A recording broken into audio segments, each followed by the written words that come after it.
Les émotions sont une partie intégrante de notre existence, colorant chaque moment de notre vie, influençant nos décisions, nos relations et notre bien-être en général. Les émotions sont généralement définies comme des réactions face à un stimuli interne ou externe. Mais quels sont donc les avantages de garder ces émotions? Premièrement, c'est le maintien de la professionnalisme. Dans un cadre professionnel, par exemple, il est important de ne pas laisser transparaître certaines émotions pour maintenir une attitude professionnelle et crédible.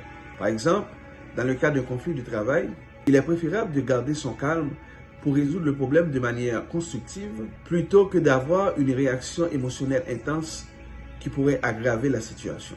Deuxièmement, garder ses émotions nous permet d'être rationnels dans nos prises de décision. Je me rappelle quand j'étais petit, mes parents me disaient souvent de ne pas prendre de décision quand je suis trop content ou quand je suis trop fâché. Qu'est-ce que cela suppose? Face à une émotion intense, il est préférable de ne pas prendre de décision pour que nos décisions ne soient pas influencées par nos émotions. En ce sens, garder ces émotions nous permet d'être rationnels dans nos prises de décision. Troisièmement, c'est la protection de la vie privée. Certaines émotions sont intimes et les partager peut exposer des vulnérabilités personnelles. Garder ces émotions pour soi peut vous aider à protéger votre vie privée. Quatrièmement, c'est le renforcement de la résilience émotionnelle. Apprendre à gérer ses émotions sans les exprimer immédiatement peut nous aider à avoir cette capacité de résilience et renforcer la capacité de faire face à des situations stressantes, d'où une bonne maîtrise de soi, ce qui est valorisé dans de nombreuses cultures.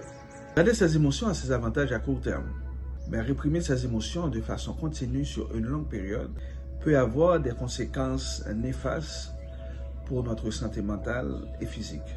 Donc c'est à nous autres de trouver le juste milieu, de savoir quand est-ce que nous devons garder nos émotions et de savoir quand est-ce que nous devons exprimer nos émotions, de trouver le bon moment, de trouver le moment idéal pour exprimer nos émotions. C'est à nous autres de faire l'équilibre, de trouver le juste milieu.